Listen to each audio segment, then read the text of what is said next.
Hello there, What Culture football fans. I'm Adam Wilborn, the Adam Rooney of What Culture, joined by the Wayne Rooney of What Culture, Andy Murray. Love the grads. To discuss some big transfer news involving some of the biggest football clubs in the world and Chelsea. Barcelona. Go down well. Barcelona have been linked recently with Chelsea's Willian. Good news, Chelsea fans. They look set to be changing their attentions or converting their focus to Bordeaux's Malcom after being knocked back with three offers for Willian. I think the latest one was £53 million. According to Catalan radio, who may be slightly biased, yes, Barcelona are looking to hijack the transfer for Malcom. The best bit about this story for me, before we get into it, is apparently Malcom had agreed to join Roma, was even on his way there, and then either got called back by Bordeaux or said, turn this plane around, I'm going back to France because I could move to Barcelona. A lot of stuff to dissect there, Andy. What do you make of it all? Yeah, it's interesting, isn't it? I do like the idea of Malcom getting to the airport, making a complete tit of himself, having to run off a flight at the last minute. It's like a reverse Odem Wingy, this, isn't it? It is, yeah. No, it's quite a series of upgrades there. Willian is an interesting one for Barcelona for them to approach, first of all. Quite like, he's obviously a very effective player, very good numbers last season. Very important player for Chelsea in certain roles as well. But he's quite a workman-like player, isn't he? Like, he's more of a work rate player than you traditionally associate with Barcelona, but this is the same club that made Paulinho one of their centerpieces last season, although it does seem to be working. We all wrote them off before last season, and they had a tremendous campaign. I do like the idea that they've gone to Chelsea and gone, right, we'll pay this. Chelsea have gone, no. Okay, we'll pay this. Hopefully they'll no.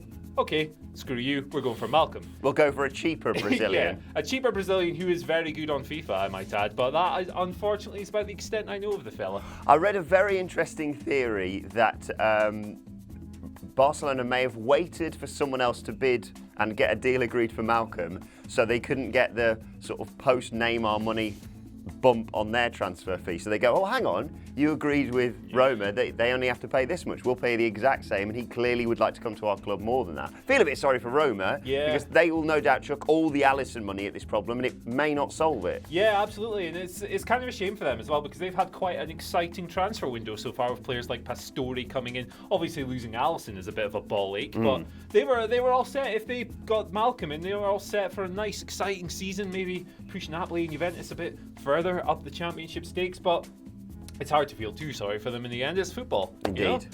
And Malcom, we should mention, had a really good season last year for Bordeaux. 12 goals, 8 assists, tipped for big things. I think Barcelona may well suit him as a result of stuff like that.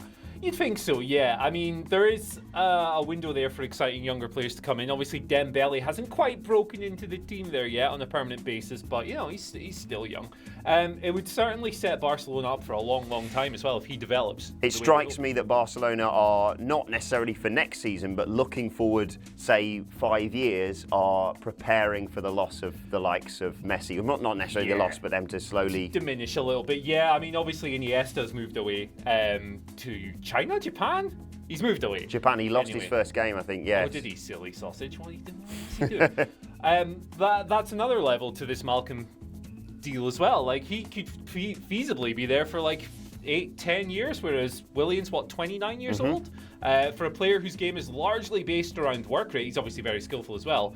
You'd have to think he'll start declining before long, and that maybe paying 700 million, or whatever ridiculous fee, that ridiculous Chelsea Football Club want for him. Well, I think basically, but turn our attention to Willian, I think Chelsea are looking in the region of 60 million. We mentioned the 53 million offer that got turned down. 60 million was reported previously when Man United seemed to be sniffing around him. Yeah. Do you see Willian being a Chelsea player next season? Maurizio Sarri has said he's keen on retaining him. He thinks he could really still do a job. He's obviously a big fan favourite for Chelsea.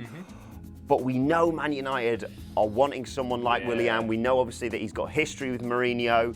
Who do you think he's going to be playing for next season? My gut says he'll end up at Man United. He obviously has history with Mourinho. He's a very Mourinho player as well, in that there's not an immense amount of technique and craft that Mourinho can coach out of him at this stage in his career, which he loves doing. Mourinho is also not shy of throwing 60 million around at random players. So If I was a gambling man, I would put money, not 60 million, though, on Willian ending up at Old Trafford.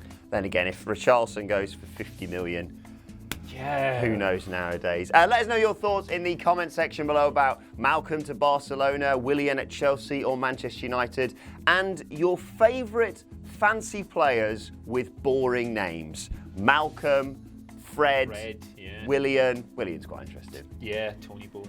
Tony, let us know your thoughts in the comment section below. Don't forget to like, share and subscribe, and you can check out some more of our recent videos here. My thanks to Andy Murray. Thank you for watching. We'll be back with more transfer news soon.